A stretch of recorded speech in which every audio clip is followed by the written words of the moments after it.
So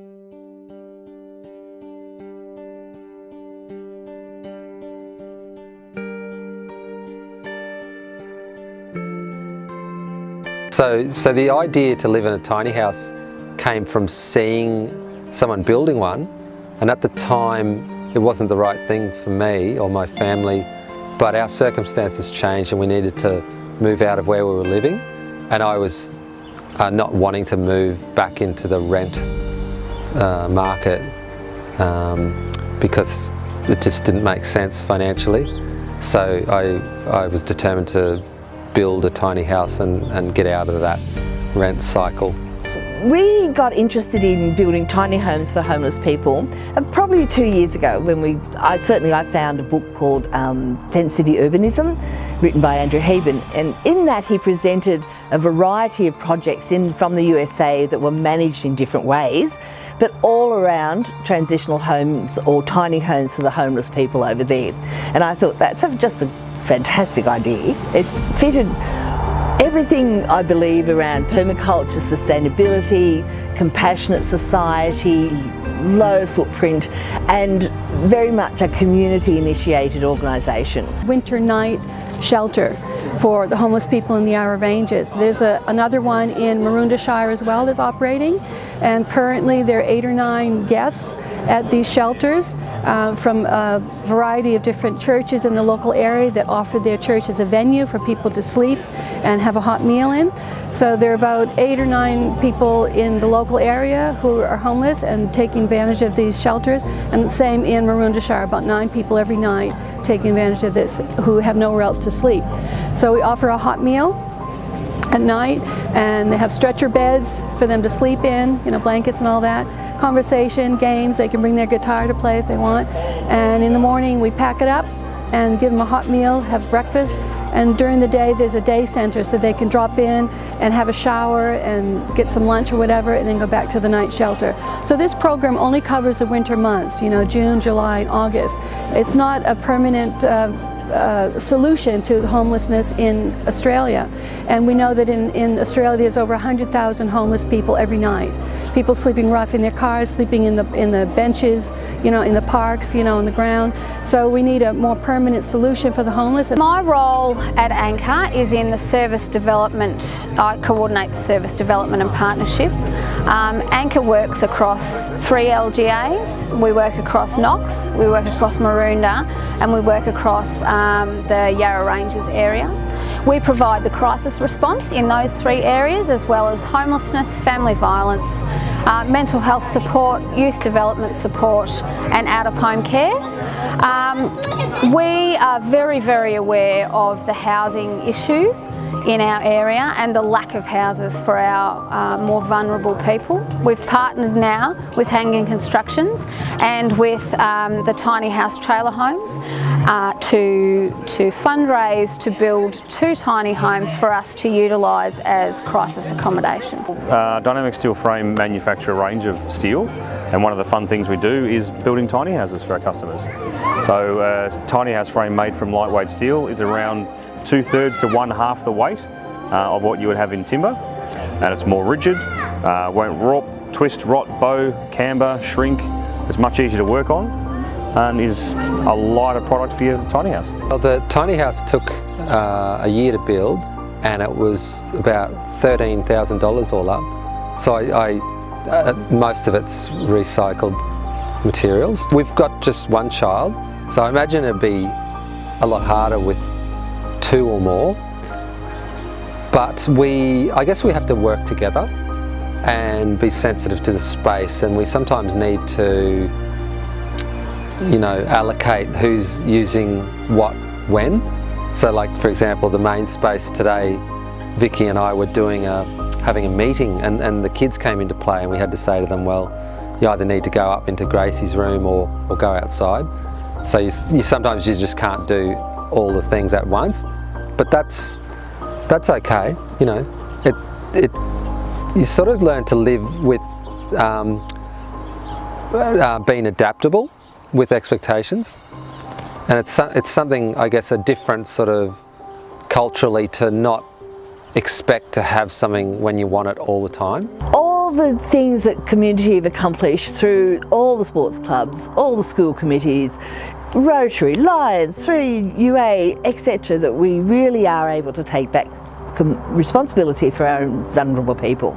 And I feel that by doing that, we start to recognise people who are vulnerable as other humans rather than others. Homelessness is changing. Homelessness is really changing, especially in Maroondah, Knox and Yarra Ranges area.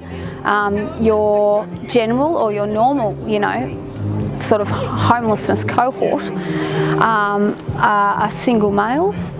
They might have a long and chronic issue with drugs or alcohol. We're seeing now, and the change that's happened over the last 15 years, is that mum and dad and 3 kids are finding it very, very hard to pay their rent, to make sure that bills are paid, and more and more families in this cohort are coming through our front door. We are stymied about where can we make a move that will make an effect. And I think the overwhelming response when I speak to people at markets, in the stalls, in the streets, is that yes, we can actually do something.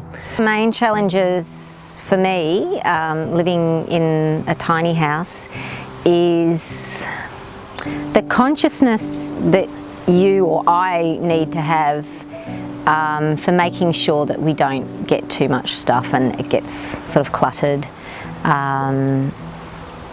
Yeah, so it's just a level of consciousness, and not just living in a tiny space, but also being a space that's off-grid.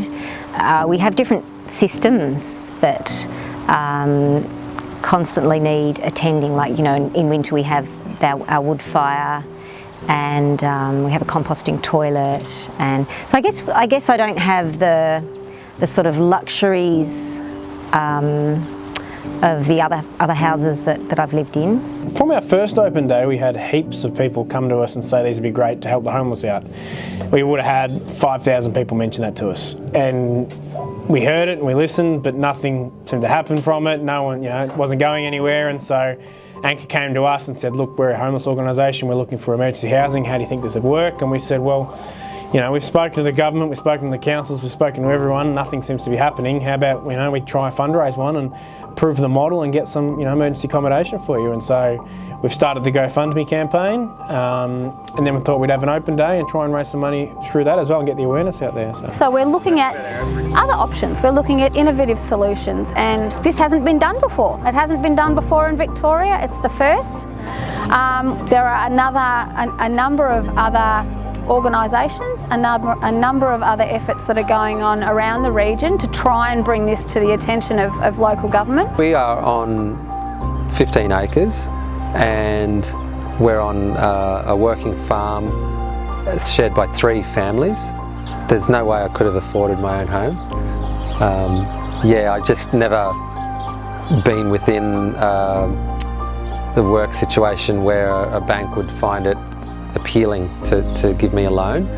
Dynamic Steel Frame's been looking for a cause to support with our product for a long time, and as soon as Tiny Homes Australia came to us and said we want to build tiny houses, and they came up and asked us about the Anchor program for the homelessness, we knew instantaneously that's exactly what we wanted to support. So it would have been destined to live in the rental market for the rest of our lives, I suppose. Or until some inheritance came along or something like that. I spend more time outside in nature than I would otherwise do, and I think I do have the luxury of having a bigger community space. So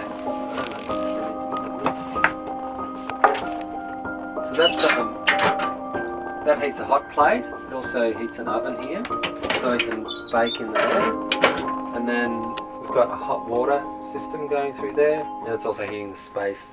It's not a caravan, it's a building, and it has the feel of a building, has the feel of a house, and to transfer that onto a vehicle, because it's actually registered as a vehicle, it's an interesting conundrum. So we've got the engineer, we use a lot of recycled materials, so again that's the trying to keep that environmental footprint very low. So we're really hoping this movement becomes a community-driven project. You know, the government's had a long time to try and help this, and I don't think they're spending a lot of money, but I don't think it's going in the right places. You know, we really see this opportunity, the community to get together and fund a project that's going to help, you know, really get people off the streets. So they can either share, you know, donate on GoFundMe, they can share it on Facebook, they can tell their friends, speak to the local council members, just really spread the word out there about, you know, a bridge between housing and homelessness. We're trying to find a comfortable medium in the middle to help transition people. So if we can't get the buildings built, there'll be no village. And unfortunately, money does help with that. The homeless people really need a hand up.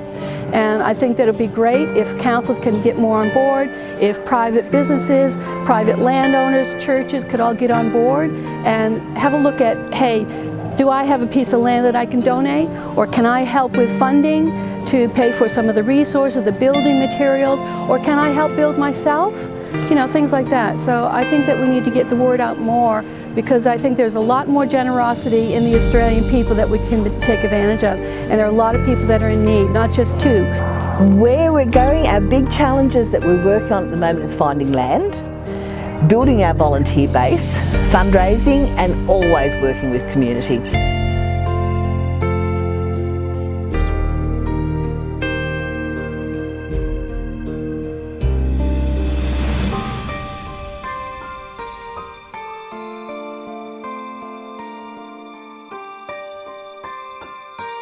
Hi, my name is Celina Grech and I'm a resident of Wallen.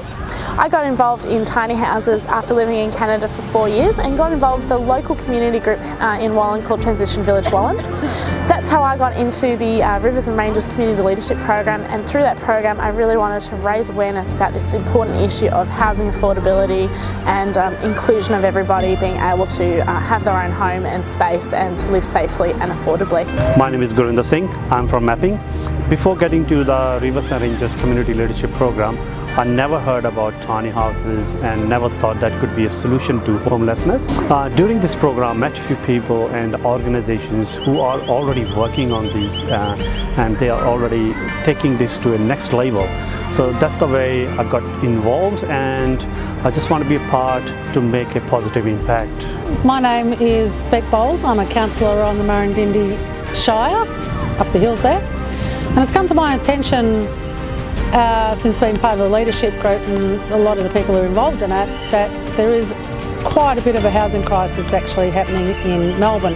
So I'd love to see councils across Victoria actually start seeing tiny house neighbourhoods or pocket neighbourhoods as a viable alternative. I'm interested in tiny houses because they offer a different kind of lifestyle. It's very good for people with low incomes or with a small superannuation, because you can come up with all sorts of creative and alternative ways of living, but you have the security of a home, and you're not spending all your money on rental, which does not necessarily have good home security and is just a money black hole.